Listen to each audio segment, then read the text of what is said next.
Boa noite. Não consigo fazer transmissão ao vivo pela Face, então aqui estamos. Ah, Muita gente está falando sobre a Venezuela, né? A situação na Venezuela.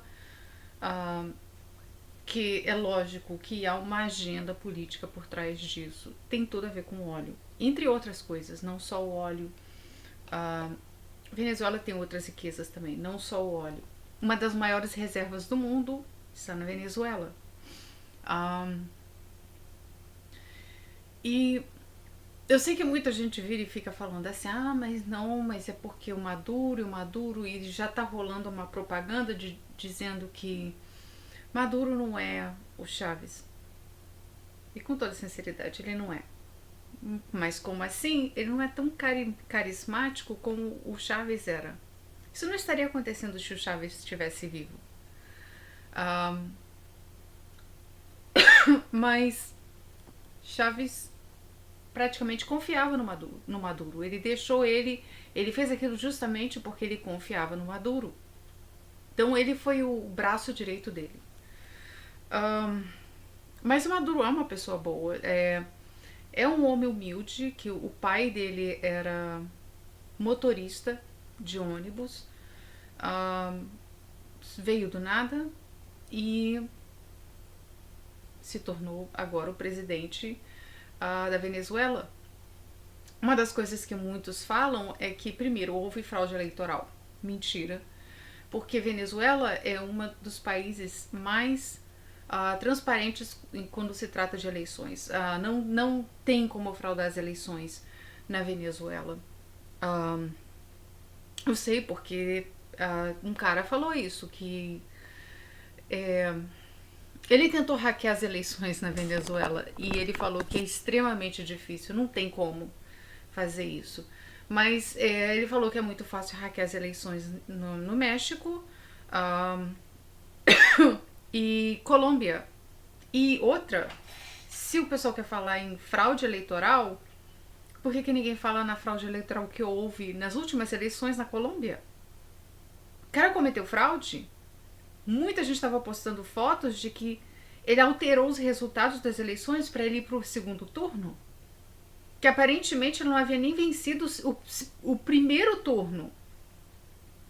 E o que foi mais histórico é que, apesar disso tudo, o cara que era da esquerda, um esquerdista na Colômbia, o cara recebeu em torno de 43% dos votos. E isso é histórico, porque na Colômbia isso não acontece. Mas muita gente está falando que houve fraude eleitoral na Colômbia, tanto no primeiro turno como no segundo turno. Mas eles colocam focos aonde? Na Venezuela. Que é estranho. Outra coisa que eu gosto que eles falam, né, é que muita gente defende, né, demonizando Maduro e o que está acontecendo na Venezuela, ok, vamos dizer, eu não sei se já repararam isso, mas quando os Estados Unidos se envolvem em algo, a tendência deles é mudar o regime. Como é se mudar? É a mesma coisa que eles fizeram no Irã. Eles realmente, em 1950, houve golpe de Estado no Irã. Por quê? Por causa do petróleo. E isso foi com a ajuda do Reino Unido na época. E isso tudo foi para ajudar BP, que é British Petroleum. Eles queriam o óleo. Então eles deram um golpe de Estado. Justamente por causa disso. Porque eles não gostaram do cara que estava no poder e eles queriam colocar outro cara no poder para privatizar o óleo, para eles se enriquecerem. Então é aquele negócio, né? A gente realmente tem que ficar de olho o porquê. Os Estados Unidos nunca faz nada por bondade, nunca faz nada porque coitado daquela gente. Não, tem sempre uma agenda, e a agenda tem tendência a ajudar as corporações americanas ou os oligarcas, que são os que estão financiando a campanha eleitoral de vários políticos nos Estados Unidos. E eu senti realmente que piorou ainda mais quando a Corte Suprema, em 2010, resolveu. Foi 2010? 2009? Então, de 2000.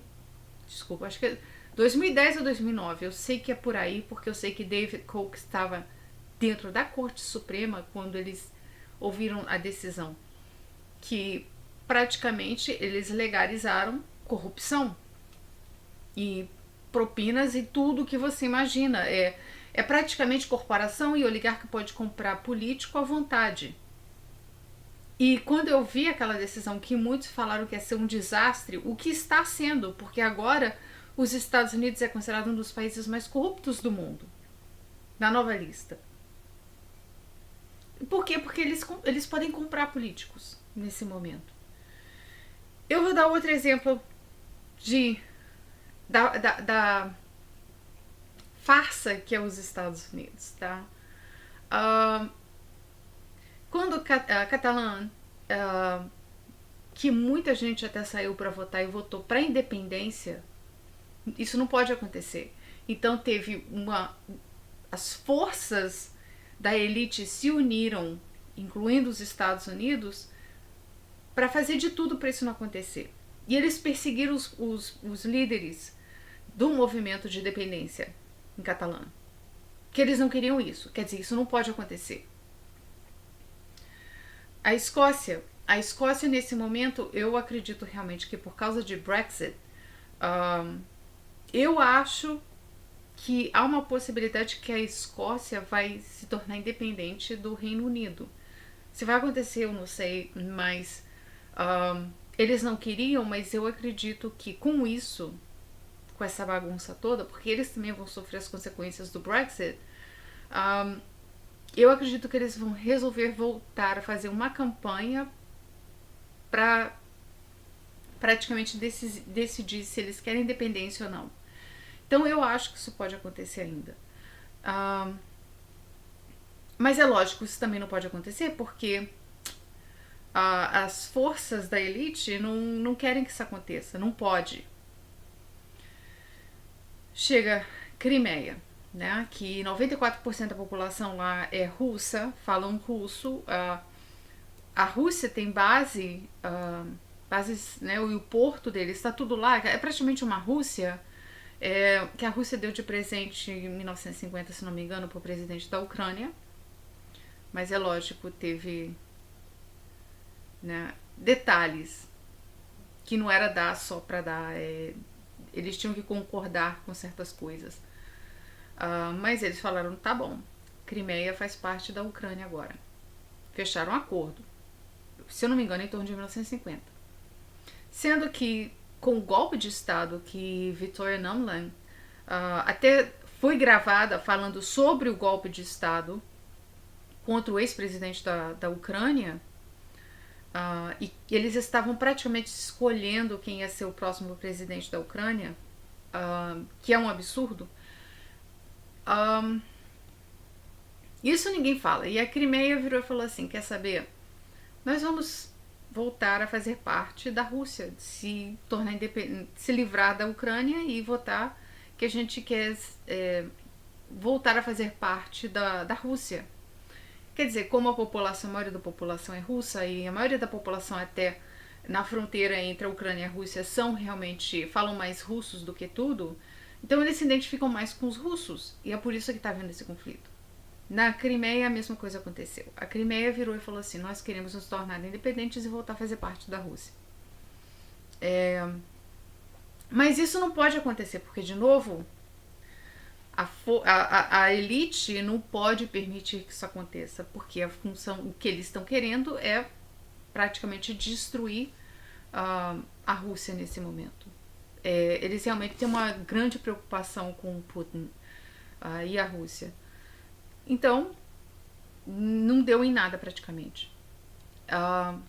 Agora a gente analisa Gaza. O fato de que Israel está ocupando não somente áreas palestinas, como também a área de Síria, porque Golan Heights, que encontrou uma das maiores reservas de petróleo do mundo, e é por isso que está havendo um conflito até entre Israel e a Síria, porque a Síria tá falando, a Síria fala, esse território é da Síria, pertence a não é seu, sendo que Israel está ocupando aquele território. Tanto que quando o Michael Bolton foi se encontrar com Netanyahu, ele queria que Michael Bolton reconhecesse que Golan Heights era território israelita, o que não é, é território sírio. Mas é o óleo. Então está havendo um conflito entre os dois países. E outra também, de novo, as áreas sendo ocupadas pelos israelitas em terras palestinas. E ninguém fala nada. Ninguém fala nada. Pera um minutinho só. Se era um problema quando a Rússia supostamente invadiu a Crimeia e está invadindo a fronteira da Ucrânia, e fica ameaçando, falando que, não, que esse país ou aquele outro país está invadindo não sei aonde, se eles não gostam, eles fazem de tudo para não acontecer. Agora, por que não é a mesma coisa com Israel? Por que Israel está invadindo territórios da Síria e da Palestina e ninguém fala absolutamente nada? E não pode reclamar, Deus me livre e guarde. Quer dizer, e os Estados Unidos fica calado. Tanto que os Estados Unidos têm várias pessoas, ambos que eram do Partido Democrata e do Partido Republicano, que estão dentro de uma empresa que eles já estão de olho no petróleo em Golan Heights para extrair esse óleo. Quer dizer, interesses. Eles não fazem nada porque é pro bem do povo, que seja da Líbia, que seja da Síria, que seja da Escócia, que seja da Espanha, que seja da Venezuela. Eles não fazem isso por nada. Não, nem acreditem nessa história que os Estados Unidos é o super-herói de todos os super-heróis, porque é uma mentira. É um passo de uma farsa. Eles têm interesses, eles querem algo. É só isso. Se os Estados Unidos... se é bom para os Estados Unidos, é ruim para todo mundo. E isso é algo que muita gente não entende. Não acredita ou não sabe, eu não sei. Mas é por isso que eu tô fazendo esse vídeo. Para falar sobre isso. É a hipocrisia do governo americano. Que é praticamente... os Estados Unidos virou um país fascista. Agora com o Trump. Mas antes do Trump mesmo já estava meio assim. Porque eles praticamente estão comprando juízes, eles estão comprando políticos, eles estão comprando departamentos de polícia, eles estão comprando tudo. Por quê? Porque eles legalizaram. Quem legalizou? A Corte Suprema Americana. Que é uma vergonha. Mas aí tá. E é por isso que hoje em dia nós estamos tendo esse conflito. Porque os oligarcas querem o que eles querem, porque eles acham que eles têm direito a tudo o que eles querem. E as pessoas que se danem. As pessoas estão aqui para servir esses palhaços. Eles não entendem que, me desculpa, vai chegar num ponto que as pessoas vão falar, basta. Aconteceu depois da Grande Depressão e aconteceu e vai continuar acontecendo. Vai chegar num ponto que as pessoas vão dizer, chega, basta. Já está acontecendo na França, está começando a acontecer na Alemanha, na Bélgica. Já está havendo uma revolta dos trabalhadores, que eles simplesmente estão perdendo os seus direitos, né? E eles não estão ganhando bem. Quanto isso, quem está pagando os impostos são as pessoas que estão trabalhando. Aquele negócio, eles estão praticamente arrumando uma maneira de escravizar as pessoas. E o pessoal está se revoltando contra isso. Então é aquele negócio, até quando? E a única maneira, assim como antes da Grande Depressão, o que causou a Primeira Guerra Mundial, que foi uma das maneiras pelas quais eles eles conseguiram detonar o movimento trabalhista nos Estados Unidos, foi com a Primeira Guerra Mundial. Porque eles praticamente arrumaram uma maneira de unir a todos, e os trabalhistas, eles eram contra essa guerra, porque eles eram anti-guerra. Então eles usaram praticamente isso para perseguir essas pessoas. Que eles conseguiram. E eles conseguiram derrubar o que é conhecido como IWW. Até hoje eles estão aí, mas não tem a força que eles tinham antes. Com a Primeira Guerra Mundial, eles simplesmente enfraqueceram o movimento trabalhista nos Estados Unidos. E o que eu estou pensando é qual a guerra que eles vão querer inventar para detonar esses movimentos trabalhistas que andam ocorrendo não somente na Europa, como em outras partes do mundo. Então fiquem de olho. Eu agradeço a todos por escutarem e tenham uma boa noite. Tchau!